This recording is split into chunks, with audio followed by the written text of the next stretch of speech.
Assalamualaikum warahmatullahi wabarakatuh. Baiklah, di video kali ini kita akan membahas tentang mini riset kami yaitu tentang aset tetap, aset tidak berwujud, dan aset sumber daya alam. Adapun kelompok kami yang beranggotakan saya sendiri, Ren Darmawan dengan NIM 7200334 2024, dan saya Novia Huta Barat, Winnie Ramayani, Maria Priyana, dan Tasya Kosita. Baiklah, di video kali ini saya akan membuat pengertian aset atau aktiva tetap. Aktiva atau biasa disebut aset merupakan harta yang menjadi sumber ekonomi perusahaan yang digunakan untuk kegiatan operasional perusahaan. Menurut pernyataan Standar Akuntansi Keuangan atau PSAK nomor 16 paragraf 5 menyebutkan bahwa aktiva tetap adalah aktiva berwujud yang diperoleh dalam bentuk siap pakai atau dibangun lebih dahulu yang digunakan dalam operasi perusahaan, tidak dimaksudkan untuk dijual dalam rangka kegiatan normal perusahaan dan mempunyai masa manfaat lebih dari 1 tahun. Dari pengertian di atas, yang dimaksudkan dengan aktiva tetap adalah yang pertama, merupakan aktiva berwujud, yang kedua, memiliki masa manfaat lebih dari 1 tahun, dan ketiga, digunakan dalam kegiatan operasi perusahaan, dan yang keempat ada tidak dimaksudkan untuk dijual kembali. Baiklah, selanjutnya akan dijelaskan oleh tentang jenis-jenis aktiva atau aset tetap.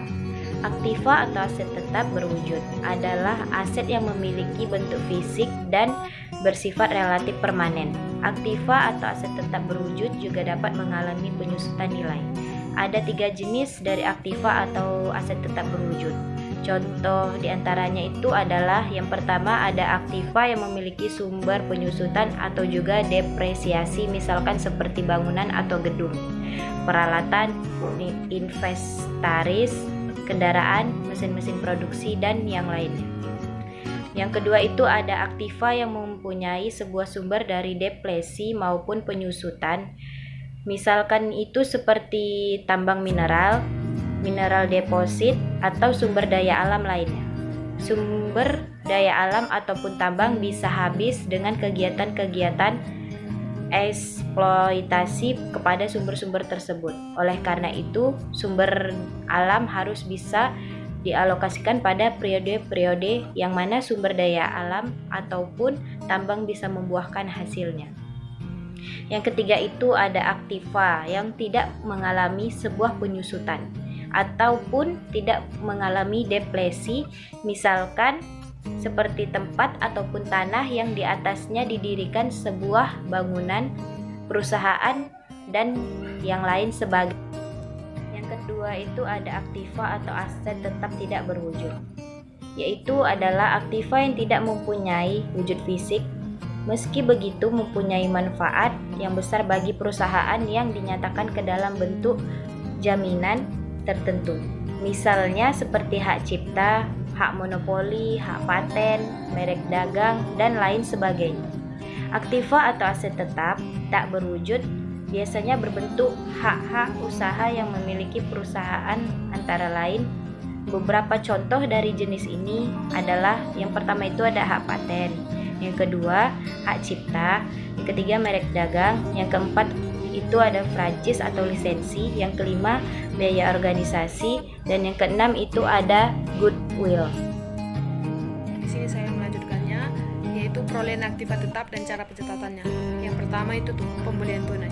Aktiva tetap yang diperoleh dari pembelian tunai dicatat dalam pembukuan dengan jumlah besar uang yang dikeluarkan. Jumlah uang yang dikeluarkan untuk memperoleh aset termasuk harga yang dicantumkan di faktur dan semua biaya yang dikeluarkan agar aset tetap tersebut siap dipakai. Apabila dalam pembelian aset ada potongan tunai, maka potongan tunai tersebut merupakan pengurangan terhadap harga faktur, tidak memandang apakah potongan itu didapat atau tidak. Dan apabila dalam suatu pembelian diperoleh lebih dari satu macam aktiva tetap, maka harga perolehan harus dialokasikan pada masing-masing aktiva. Misalkan dalam pembelian gedung beserta tanahnya, maka harga perolehan yang dialokasikan untuk gedung dan tanah. Dasar alokasi yang digunakan sedapat mungkin dilakukan dengan harga pasar relatif masing-masing aktiva, yaitu dalam hal pembelian tanah dan gedung, maka dicari harga pasar tanah dan harga pasar gedung. Masing-masing harga pasar ini dibandingkan dan menjadi dasar alokasi harga perolehan. Selanjutnya itu yang kedua, pembelian angsuran. Pembelian angsuran, apabila aktiva tetap diperoleh dari pembelian angsuran, maka dalam harga perolehan tidak boleh termasuk bunga. Yang kedua, bunga selama masa angsuran baik jelas-jelas dinyatakan atau tidak dinyatakan tersendiri harus dikeluarkan dari harga perolehan dan dibebankan sebagai biaya bunga. Cara pencatatannya yaitu pembayaran setiap tahun, dibuat jurnal yang mengurangi utang sebesar pokok pinjaman yang dilunasi dan mendebitkan biaya bunga untuk tahun yang bersangkutan dan kreditnya kas besar angsuran. Yang ketiga yaitu ditukar dengan surat-surat berharga. Aktiva tetap yang diperoleh dengan cara ditukar dengan saham atau obligasi perusahaan dicatat dalam buku besar sebesar harga pasar saham atau obligasi yang digunakan sebagai penukar. Yang kedua, apabila harga pasar saham atau obligasi itu tidak diketahui, maka harga perolehan ditentukan sebesar harga pasar aktiva tersebut. Dan yang ketiga, jika harga pasar surat berharga dan aktiva tetap yang ditukar tidak diketahui, maka dalam keadaan seperti ini, nilai pertukaran ditentukan oleh keputusan pemimpin perusahaan. Dan yang keempat, nilai pertukaran ini dipakai sebagai dasar pencatatan harga, perolehan, aktiva tetap, dan nilai-nilai surat berharga yang dikeluarkan.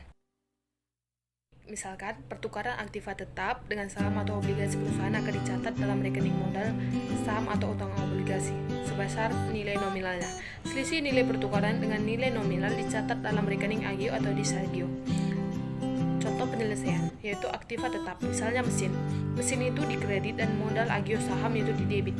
Bila dalam pertukaran ini perusahaan menambahkan dengan uang muka, harga perolehan mesin adalah jumlah uang yang dibayarkan ditambah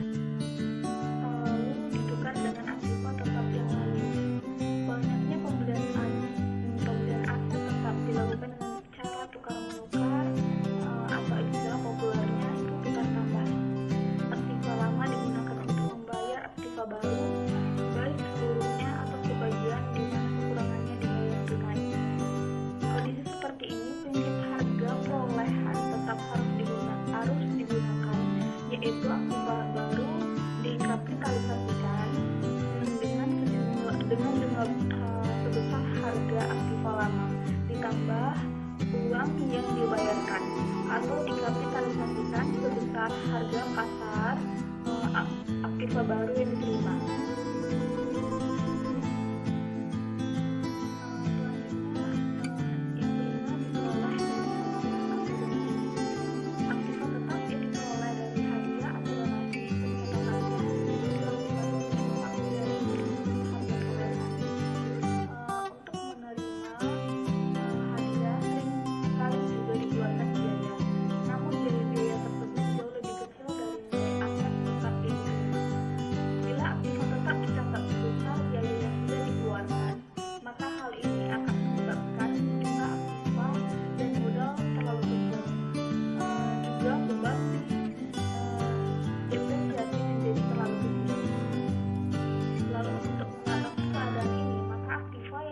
Sebagai hadiah dicatat sebesar harga pasarnya.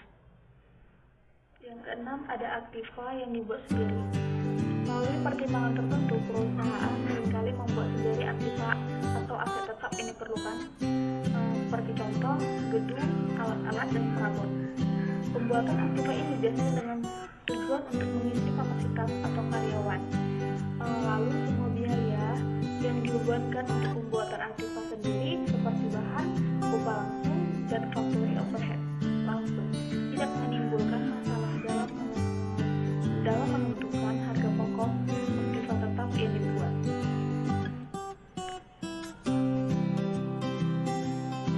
Baiklah, sebelumnya terima kasih kepada saudara yang telah memaparkan materi sebelumnya. Baiklah, di sini saya akan memaparkan materi tentang pengertian aset atau aktiva tetap tidak berwujud. Aktiva tetap dan tidak berbentuk yang memberikan hak keekonomian dan hukum kepada pemiliknya atau aktiva yang tidak nampak digunakan oleh perusahaan dalam menunjang operasi dan berumur lebih dari 1 tahun. Karakteristik aktiva tetap tidak berwujud. Yang pertama, diperoleh melalui pencarian atau pengembangan atau dibeli baik secara terpisah atau menjadi satu dengan aktiva lain. Yang kedua, digunakan dalam operasi perusahaan secara tidak langsung. Yang ketiga, sangat dipengaruhi oleh aktivitas pesaing. Yang keempat, hanya memiliki nilai pada suatu perusahaan. Yang kelima, tidak ditentukan umur ekonomisnya. Baiklah, selanjutnya saya serahkan kepada teman saya. Baik, terima kasih kepada Saudara Rian selaku sebagai moderator. Di sini dengan saya Seri Novia, saya akan melanjutkan materi tentang contoh soal aset tetap tidak berwujud, yang dimana Tuan Hadi membeli perusahaan Horas dengan harga 134 juta. Kekayaan perusahaan nampak dalam neraca sebagai berikut. Di sebelah debit ada kas sebesar 14 juta, piutang 30 juta, persediaan 17 juta, aktiva tetap 69 juta, maka total keseluruhannya yaitu 130 juta. Yang di sebelah kredit ada utang WC sebesar 20 juta, utang usaha sebesar 30 juta, modal tono 80 juta, maka total keseluruhannya yaitu 130 juta.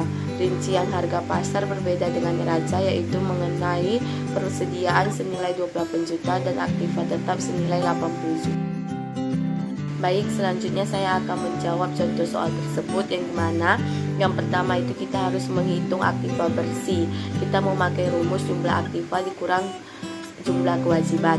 Jadi jumlah aktiva itu ada 130 juta, sedangkan jumlah kewajibannya itu ada 50 juta.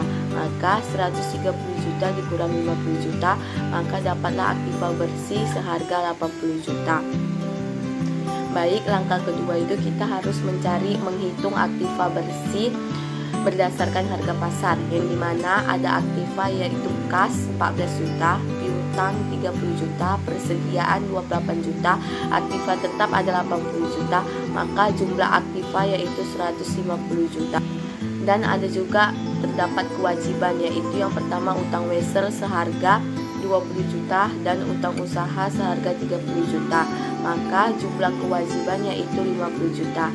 Jadi jumlah aktiva yang 150 juta dikurangkan dengan jumlah kewajiban yang seharga 50 juta, maka dapatlah dia aktiva bersih berdasarkan harga pasar yaitu. Baik, selanjutnya tahap ketiga kita menghitung harga perolehan goodwill. Di dalam harga perolehan goodwill ini kita terdapat harga beli perusahaan sebesar 134 juta, harga pasar aktiva bersih sebesar 102 juta. Maka harga beli perusahaan dikurang dengan harga pasar aktiva bersih, maka dapatlah harga perolehan goodwill sebesar 32 juta. Yang keempat, kita mencari jurnal pencatatan goodwill, yang dimana dalam pencatatan ini terdapat di sebelah debit goodwill seharga 32 juta dan di sebelah kredit kas seharga 32 juta. Apabila goodwill ditaksir 5 tahun, maka amortisasinya 32 juta dibagi 5, maka dapat 6.400.000. Jadi jurnal amortisasi 31 Desember itu dicatat sebagai beban amortisasi goodwill di sebelah debit seharga 6.400.000 dan goodwill di sebelah kredit seharga 6 juta. Baik, selanjutnya saya akan menjelaskan tentang pengertian aset sumber daya alam, yang dimana aset sumber daya alam ini bisa disebut sebagai perolehan atau depresiasi. Sumber daya alam menurut IFRS terdiri dari barang tambang atau SDA ekstraktif dan hasil hutan. Hasil hutan dikelompokkan sebagai biological asset. Sebelum dapat dipanen, pencatatan biological asset disesuaikan dengan fair value tiap tahun. Nilai perolehan dari sumber daya alam adalah total biaya yang dibutuhkan untuk memperoleh dan mengolah sumber daya sampai siap digunakan. Alokasi dari sumber daya alam disebut depresi atau depletion. Umumnya dalam menghitung nilai depresi perusahaan menggunakan metode unit aktivitas dengan rumus nilai depresi per unit sama dengan total biaya dikurang nilai residu dibagi estimasi. Baik, di sini saya akan melanjutkan ke dalam contoh soal sumber daya alam, yang dimana PT Line menggerut batu bara yang diperkirakan totalnya sebesar 10.000 ton dengan biaya 50 juta dan nilai sisanya sebesar 2 juta. Pada tahun yang sama, PT Line menggerut biaya sebanyak 100 ton batu bara. Maka jumlah penyesuaiannya, inventory di sebelah debit seharga 480.000 dan accumulation depletion di sebelah kredit sebesar 480.000. Maka 50 juta dikurangi 2 juta dibagi 10.000 dikali 100, maka dapatlah 480.000. Sumber daya alam yang dikeruk secara otomatis menambah inventory. Jika SDA dijual, maka jurnalnya cost of goods sold atau COGS di debit dan inventory di kredit. Beberapa perusahaan tidak memakai akun accumulate depletion, melainkan langsung memasukkan depresi pada kolom kredit akun sumber daya alam atau SDA. Baik, terima kasih. Selanjutnya saya serahkan. Baiklah, terima kasih kepada teman-teman yang telah menyampaikan materinya. Jadi kita simpulkan saja materi kita. Yang pertama itu aktiva atau aktiva tetap. Aktiva atau biasa disebut aset merupakan harta yang menjadi sumber ekonomi perusahaan yang digunakan untuk kegiatan operasional perusahaan. Aktiva atau aset tidak berwujud ini adalah aktiva yang tidak mempunyai wujud fisik meski begitu mempunyai manfaat yang besar bagi perusahaan yang dinyatakan dalam bentuk jaminan tertentu. Misalnya seperti hak cipta, hak monopoli, hak paten, merek dagang dan lain sebagainya. Aset yang terakhir adalah aset sumber daya alam, yang mana nilai perolehan dari sumber daya alam adalah total biaya yang dibutuhkan untuk memperoleh dan mengolah sumber daya sampai siap digunakan. Alokasi dari sumber daya alam disebut depresi atau depletion. Umumnya dalam menghitung nilai depresi, perusahaan menggunakan metode unit aktivitas. Baiklah, mungkin itu kesimpulan yang bisa saya sampaikan dengan materi kita hari ini. Terima kasih kepada teman-teman yang telah memakai materinya, dan juga tidak lupa terima kasih kepada teman-teman yang ingin mendengarkannya. Baiklah, sampai sini saja akhir dari presentasi kami hari ini. Billahi taufik wal hidayah. Wassalamualaikum warahmatullahi wabarakatuh.